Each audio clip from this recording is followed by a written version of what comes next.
एक समय की बात है। मनोहर अपनी पत्नी रीमा, बेटे मोनू और बेटी पिंकी के साथ दिल्ली में रहता था। मनोहर की नौकरी काफी अच्छी खासी थी। उसे हर साल गर्मियों में 10 दिन की छुट्टियां भी मिलती थी।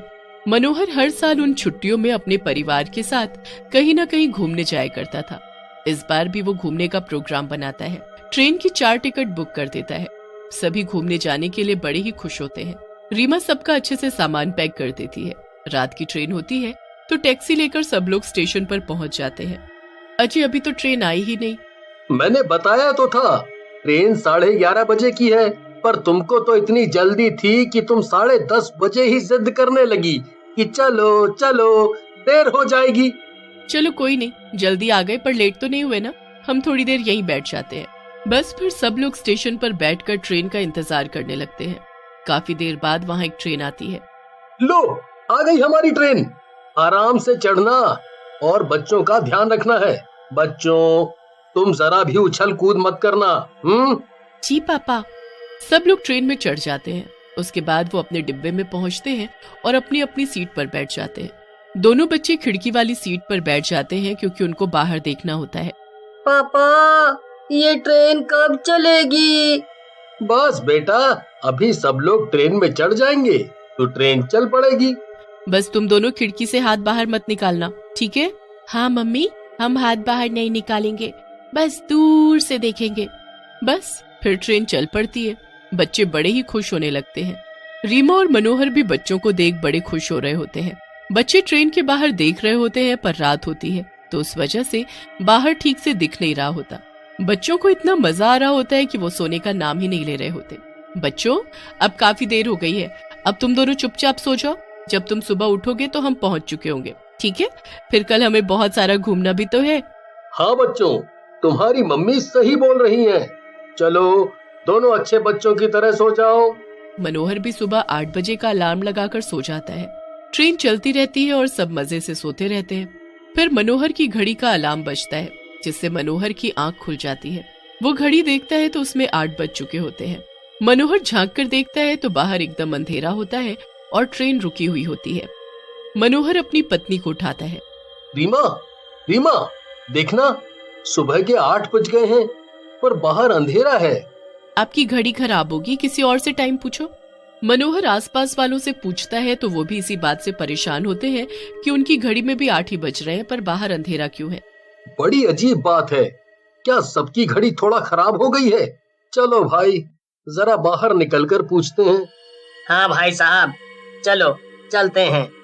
मनोहर और दूसरी सीट पर रमेश नाम का आदमी दोनों बाहर जाते हैं। उनके साथ और लोग भी चल पड़ते हैं। जब वो लोग बाहर जाते हैं तो ट्रेन एक सुनसान घने जंगल में रुकी होती है और सामने एक बहुत ही बड़ा खंडहर होता है। सब बड़े परेशान होने लगते हैं और ड्राइवर के पास जाते हैं। अरे भाई साहब, ये आपने कहाँ ट्रेन रोक दी? कौन सी जगह है ये? आपने यहाँ ट्रेन क्यों रोकी? और सुबह के 8 बजे भी यहाँ इतना अंधेरा क्यों है? ट्रेन का ड्राइवर उधर मुंह करके बैठा होता है, पर जब वो मनोहर और बाकी लोगों की तरफ अपनी मुंडी घुमाता है तो सबके होश ही उड़ जाते हैं, क्योंकि वो कोई और नहीं बल्कि एक डरावना भयानक भूत होता है और ड्राइवर की लाश साइड में पड़ी होती है। सब बहुत तेज चिल्लाने लगते हैं। भूत! इसने तो ड्राइवर को मार डाला। हाँ, मैंने इसे मार दिया और मैं ये ट्रेन चुरा कर ले आया और मुझसे अब बचकर कोई नहीं भाग पाएगा। तुम सब अब मेरे कब्जे में हो और ये मेरी दुनिया है, यहाँ मेरा राज चलता है, इसीलिए यहाँ हमेशा अंधेरा रहता है, क्योंकि मुझे अंधेरा बहुत पसंद है। क्या? ये हम कहाँ फंस गए? हमें जाने दो, तुमने हमें क्यों कैद किया है? हाँ, प्लीज प्लीज हमें जाने दो। अंदर हमारा परिवार है, हमारे बच्चे हैं। अब कोई भी कहीं नहीं जा सकता। तुम सब अब मेरी दुनिया में कैद रहोगे, हमेशा हमेशा के लिए, और मेरी गुलामी करोगे। इतनी देर तक जब ये लोग अंदर नहीं जाते तो बाकी के लोग भी ट्रेन से बाहर आने लगते हैं और धीरे धीरे ट्रेन के बाहर लोगों की भीड़ जमा हो जाती है। जब सब लोग एक दूसरे से पूछने लगते हैं कि आखिर हुआ क्या है, तभी भूत ट्रेन के अंदर से बाहर कूद कर आ जाता है। सब लोग उसे देखकर बुरी तरह चिल्लाने लगते हैं और भागने लगते हैं। भूत भूत!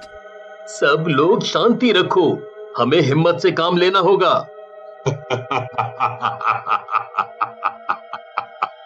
तू तो बड़ा बहादुर है, पर तेरी बहादुरी इसे काम नहीं आएगी। तू या तेरा परिवार कोई भी मेरी दुनिया से वापस नहीं जा सकता।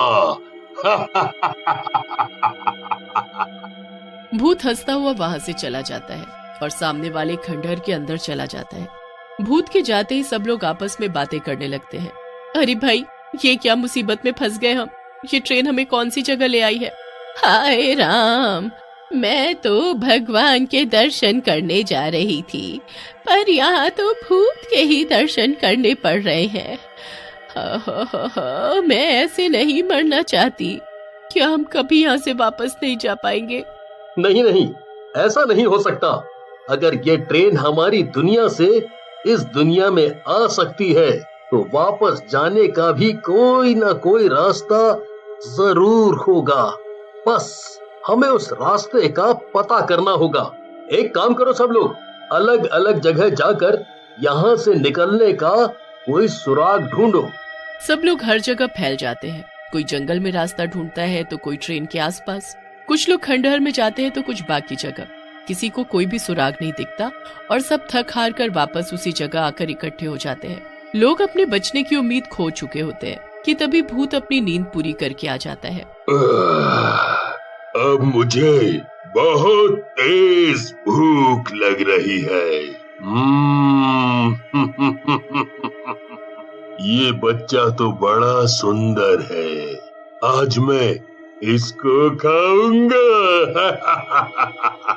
नहीं नहीं, मम्मी मम्मी मम्मी मुझे बचा लो, मम्मी मुझे बचा लो। भूत मोनू का हाथ पकड़ता है और उसे ले जाने लगता है। रीमा और मनोहर भूत के आगे हाथ जोड़ने लगते हैं। मेरे बच्चे को मत ले जाओ, इसे छोड़ दो। भूत किसी की एक नहीं सुनता और घसीटते हुए मोनू को ले जाता है। दूर आग जल रही होती है जिसके ऊपर एक बड़ी सी कढ़ाई होती है। उस कढ़ाई में गरम तेल उबल रहा होता है। भूत मोनू को वहीं पेड़ से बांध देता है। मोनू बेचारा चीख चिल्ला रहा होता है पर वो कुछ नहीं कर पा रहा होता। इधर मनोहर बस कैसे भी वहां से अपने बच्चे को बचाने और वापस जाने का रास्ता ढूंढने लगता है। कहीं तो कुछ तो सुराग होगा। एक बार फिर से ड्राइवर की सीट पर जाता हूँ। हाँ।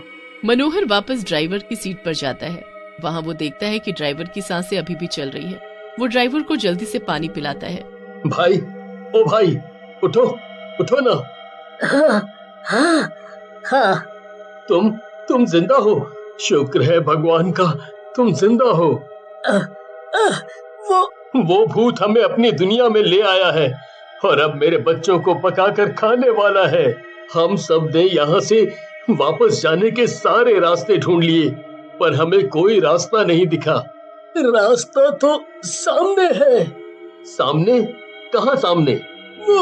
वो देखो, सामने जो इतना बड़ा पेड़ है उसमें कैसा अजीब सा गड्ढा है। यही है बाहर जाने का रास्ता। मनोहर फिर लोगों के पास जाता है और चुपके से सबको ट्रेन में जाकर बैठने को कहता है। सब लोग थोड़े थोड़े करके ट्रेन में जाकर बैठ जाते हैं और भूत को कुछ शक भी नहीं होता। फिर अब मनोहर अपने बच्चे को बचाने के लिए जाता है। तू फिर आ गया, जाता है कि नहीं? नहीं, मैं तो बस अपने बच्चे को आखिरी बार गले लगाने आया हूँ। ठीक है। मनोहर फिर मोनू को गले से लगाता है और उसके कान में धीरे से बोलने लगता है। मैं तुम्हारे हाथ खोल रहा हूँ पर तुम ऐसे ही रहना जैसे तुम्हारे हाथ बंधे हुए हैं। मनोहर फिर चुपके से मोनू के हाथ की रस्सी पीछे से खोल देता है पर मोनू हाथ पीछे ही रखता है। उसके बाद मनोहर जाने ही लगता है कि अचानक वो भूत को ही गर्म तेल में धक्का दे देता है। मनोहर और मोनू पूरी तेजी से ट्रेन की तरफ भागते हैं। ड्राइवर ट्रेन चलाने को तैयार होता है। फिर जैसे ही वो दोनों ट्रेन में चढ़ते हैं, ड्राइवर तेजी से ट्रेन उसी पेड़ में घुसा देता है। उसके बाद एकदम अंधेरा छा जाता है। सब लोग अपनी दुनिया में आ जाते हैं। और सब लोग इतने खुश होते हैं और मनोहर की बहादुरी के लिए उसे शुक्रिया कहते हैं।